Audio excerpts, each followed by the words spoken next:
All right.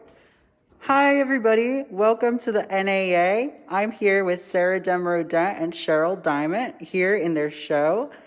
And we are going to talk a little bit today about their process and about the work that's here. So we've taken precautions to lock the gallery, and everyone here for filming and the talk is fully vaccinated. So Sara and Cheryl can feel free to take their masks off so that you can hear and see them. All right. We've got 3 viewers so far, and hopefully it bumps up. Okay? All right. So if you guys want to introduce yourselves real quick, give us a quick little intro.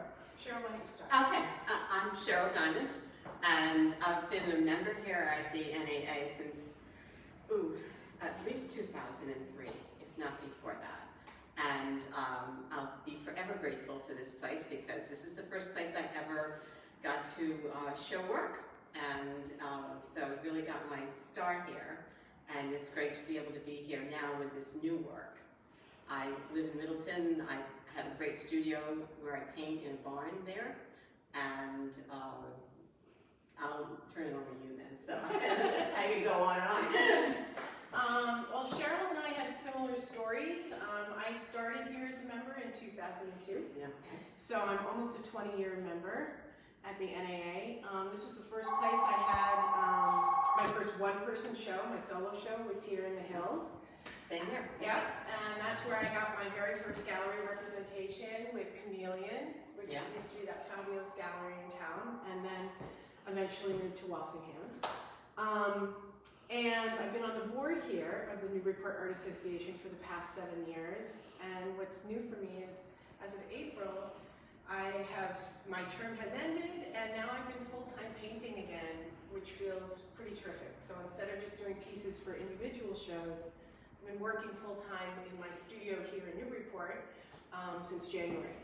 And so that's the new work that you see in this show. That's amazing. So, Cheryl, why don't you start with us? Tell us a little bit about what your process is like and where you draw inspiration from. Okay. Well, just a little backflip. I originally, when I started painting, I was a plein air painter, only in oils, and loved it, and it was great, but I always in the back of my head knew I wanted to get into abstraction and paint on a larger scale. A series of events occurred and pushed me to go in that direction. And so in terms of process, I, generally speaking, like to start out, I love doing the big work, and just start out with a pencil or charcoal, just sort of free flow, see what comes out. And then I work off of that and build up from that point. Again, I originally was working in oils. It was only the last couple of years that I made this big switch and moved into working work on paper and working with acrylics and more drawing mediums and mixing that into the whole.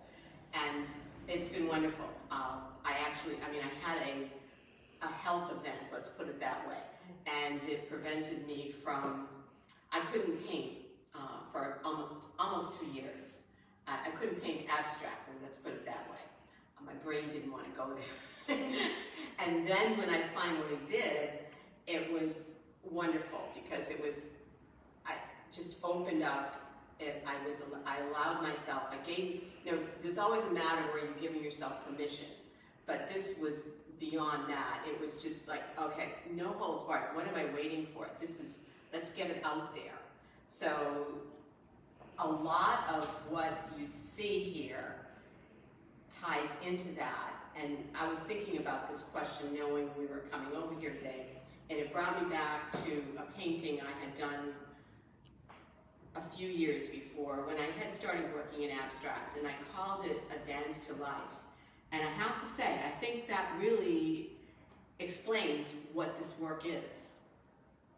It's about the joy of being present and being able to do this and energy out that is in from within. I guess I'm calling myself an abstract expressionist at this point. And it's really, it's wonderful. It's a great feeling. Let's turn it over to you because I I'm so fascinated listening can go to you. on and on. So we have very different process, even though I think our aesthetics are very similar. You know, the things that we like or that we're drawn to, and things like that. My particular style I developed about 20 years ago because I used to work. I was a ceramist, and I did clay, and I did sgraffito, which was carved into clay. And when I moved to New York City, I had to sell my studio. I couldn't bring a ceramic studio to the city. And so I started painting. As soon as I lost that creative outlet, I started painting, and just to have a creative outlet. And then about 20 years ago, when I decided to start a family, I couldn't use toxic materials anymore. I couldn't use oils.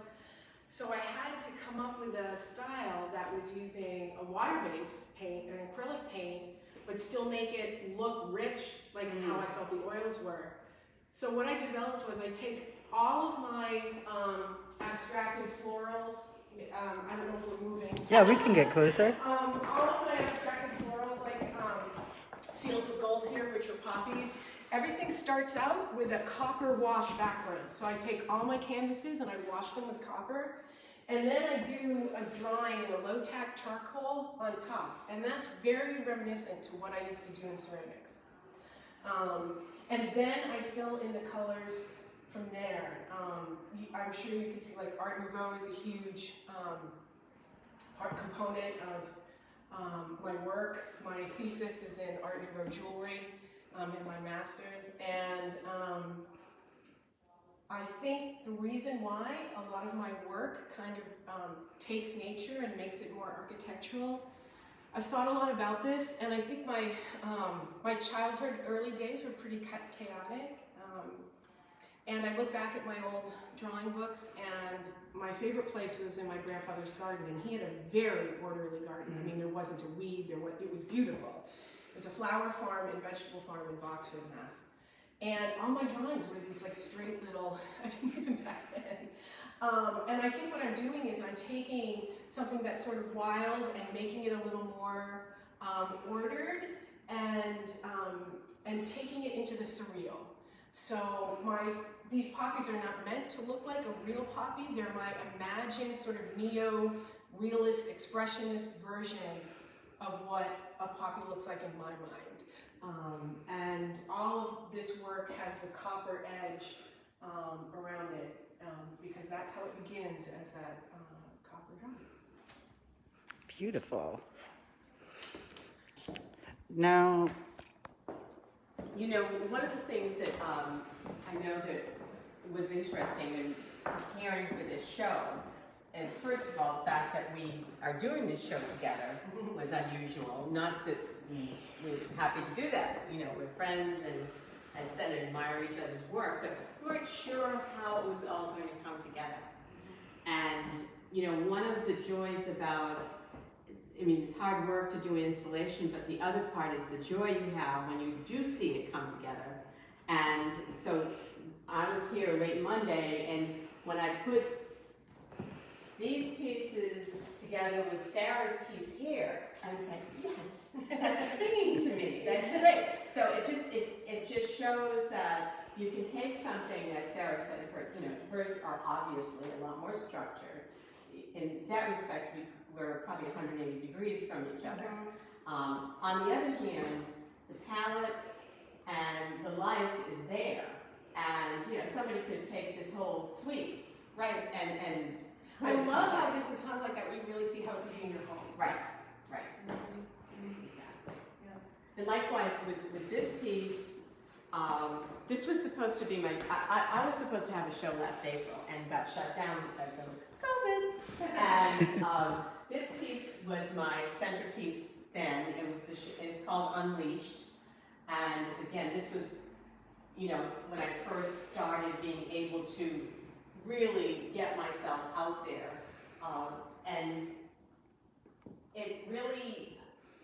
worked so well with Sarah's palette.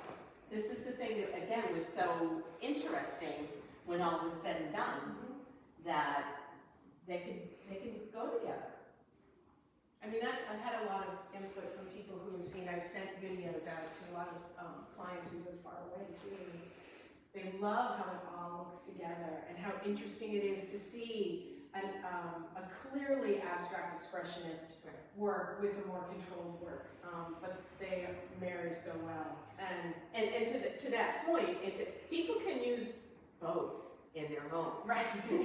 In fact, it's good to. Yes. You don't need to, just because you have, some beautiful plein air painting. Or very realism. Or some contemporary realism, whatever, doesn't mean you can't throw good abstract in there. Yep. Mix it up. And to your point too about the postcard that we sent out, which you can see the paintings here at the end wall in the gallery. I've had lots of comments from people about how, wow, your work really looks so good together. Yeah.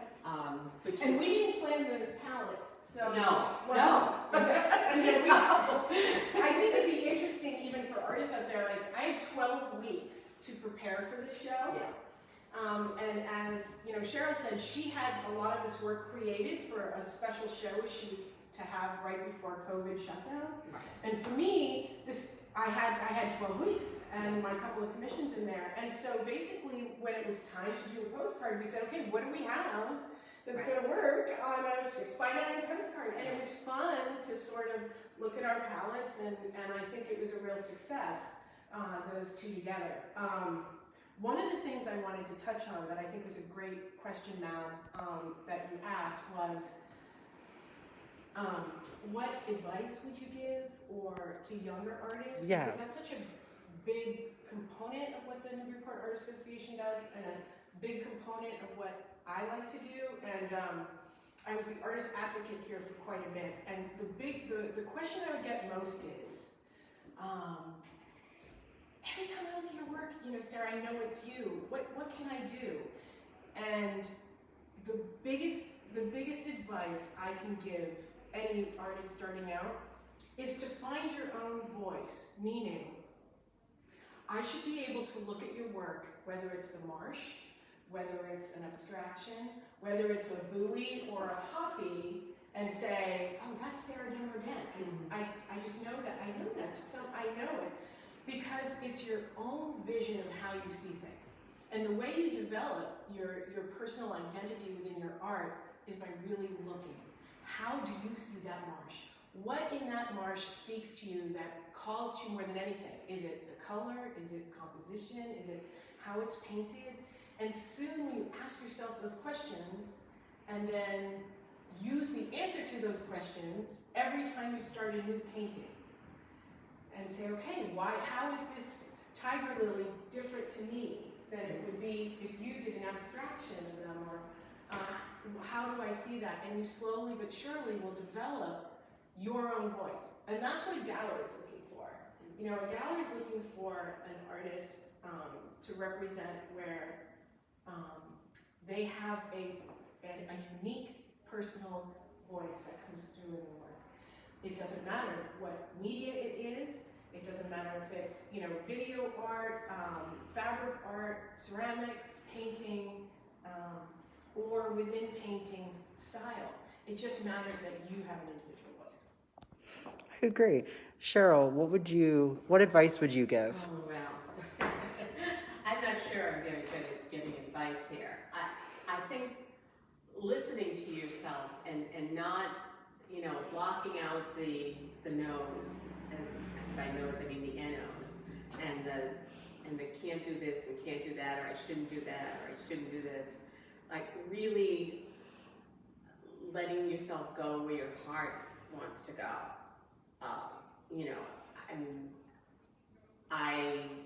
I can't tell you how many times I had to go through the process of giving myself permission. I had to go through that process when I started painting. I mean, this was like a second career in my life for me, and just to even start that process. And every time I've had a big breakthrough, honest to God, there's been a health thing associated with it, which I hope I don't have to do again. Don't worry. But it has really put reality right in front of me. It's like, what the hell are you waiting for? Do it. and that's all I can say is that you have to just keep working at it. Beyond that, I'm always interested in whether other people have to say for advice. So, it's just something that I'm going to do till I can't do it anymore, and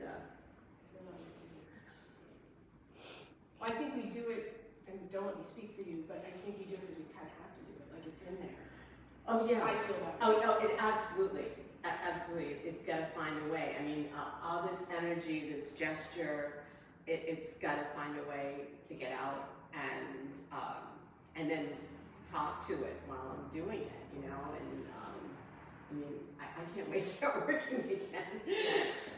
Yeah, I took a week off between this, and then I'll start working next week, and I'm really looking forward to it. It's been a great 12-week experience. One of the things I wanted to mention too is that a lot of my work starts in poetry form, so I write a lot of poetry before I start a series, and the poetry is about my family and time. It's really what it's about, based in being present, and then once I have these poems, then the images come from that.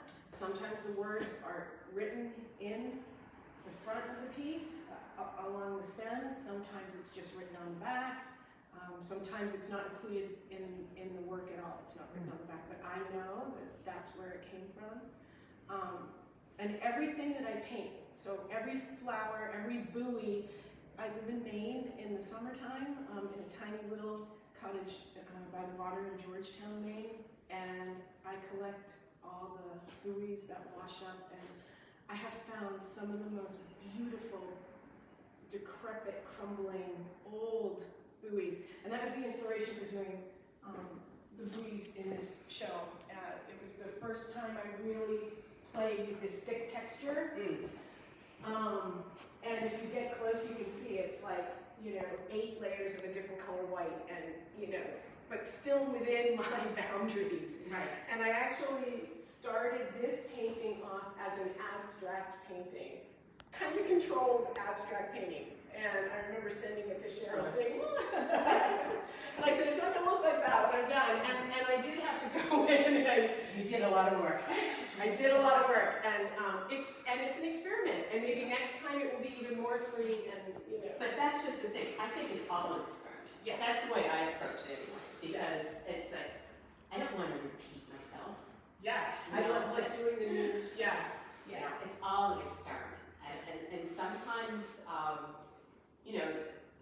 don't know what's going to come down the pipe next. I mean, I know at home, the next thing I have to do is a commission that I'm supposed to have been working on for the last months. Well, you have up here too. Oh, I have been working on it, and I actually did another painting preparing for it, which fortunately sold, so that's good.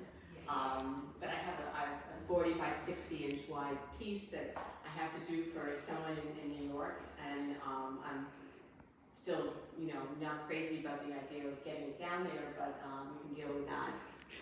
And maybe we'll even be able to take it down ourselves at this point. We can travel, mix a little business with pleasure. Right, exactly. But there's going to be just a lot of, it's going to be just a big release now that, we have this up, we've done it, and, now on to the next thing. Yeah. But it's all good because it's, we create this ourselves. I mean, no one's standing over us saying, you've got to do this. It's totally self-motivated. Yeah, and in fact, I work in complete solitary environment. The one reason why I was really able to do this show, because I have a home studio, it's on my 3rd floor, and it's great, beautiful, but during COVID, I have a 16-year-old son who was doing remote in the house. My husband, lovely, incredibly supportive. I could never have gotten this work done without the support of Cheryl Dent. Thank you. I couldn't get work done. I couldn't even think straight with both of them in the house. And so Sean came up with the idea, why don't you take over my office downtown for this 12-week period of time? Amazing. He has an office right downtown, and it was all being redone. So it was just like boxes and a desk, and open windows, southern facing. So I just moved. It was genius. We moved 3 easels in, a couple of tables, and I go there at 8:30 in the morning, and I come back at 5:30, and Sean took care of lunch and whatever Ian needed, and the dog, and his full-time, very busy, he's a water resource environmental engineer with his company. He's a VP with a company in California and was very busy. So I'm very appreciative. I think that's another thing that artists need tons of support. Okay, I had to do some equal time here because Yes. I'll be in bad trouble. My husband, Dennis O'Brien, He's somewhere right outside. is also amazingly supportive. I honestly would not have probably ended up painting had it not been for his encouragement. And I'll just leave it at that. But he's always, always there for me, and I'm incredibly grateful. I think that's a really important part of both of our stories, Cheryl, because you need support. Oh yeah. You need support and encouragement, and whether it's from yourself. Yeah. You have to believe in yourself and not listen to the negative tape in yourself, but listen to the positive tape. And whether that comes from you or a parent or a child or a dog or a husband or a partner, it's so good to have somebody in your life, and sometimes that's only you, and you have to really draw on yourself, but someone who's saying, this is worth it, and your voice is worth it, and putting it out in the world is worth it. And having that singular voice too. I know myself, one of the things that has always been very important to me is I wanted my work to be my work. I really had no desire to emulate other people's work, no matter how beautiful it was, because it has to come from in here. Yeah.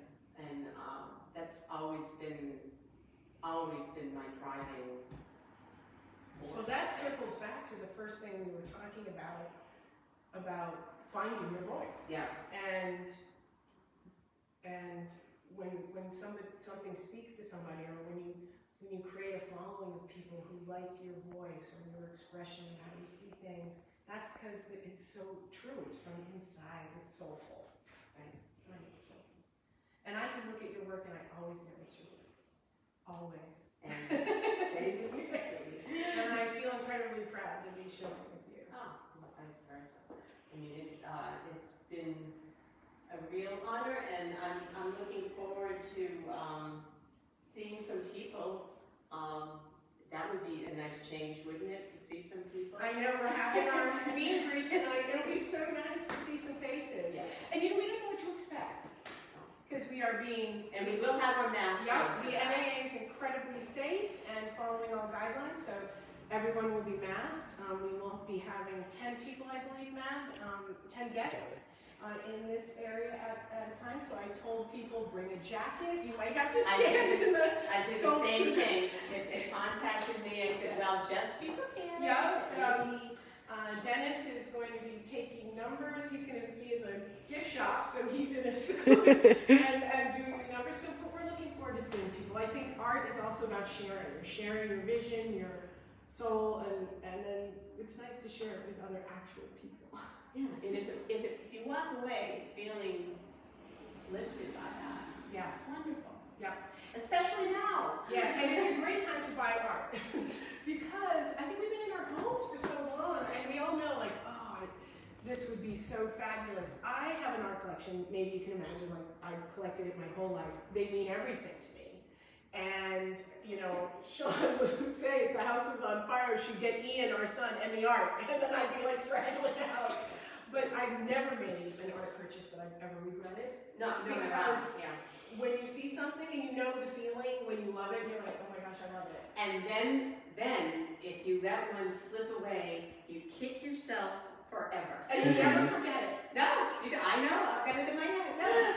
You never forget the ones that got away. You're like, oh, I always remember that. Yeah. Or if I'm lucky enough, I go to a lot of art shows with a couple of friends who have similar aesthetics. in what they like. So when it was a time that I couldn't afford something, they would buy it so I could see it at their house. Yeah, but it's a good time to buy art because you're supporting, you know, for us, you're supporting the Newburyport Art Association and you're supporting individual artists. So here I feel like it's such a win-win, you know. And Mother's Day is Sunday, a week from Sunday. Yep, and we're going to be out through then. All right. Well, thank everybody for coming and watching online. This video will be up on our Facebook page, so feel free if you haven't seen it to watch and to share it around to people. And Cheryl and Sarah will be here this Friday from 5 to 7 and next Friday from 5 to 7. So come on down to the Newburyport Art Association, say hi to them, and check out their great show. All right, thanks everybody. Thank you.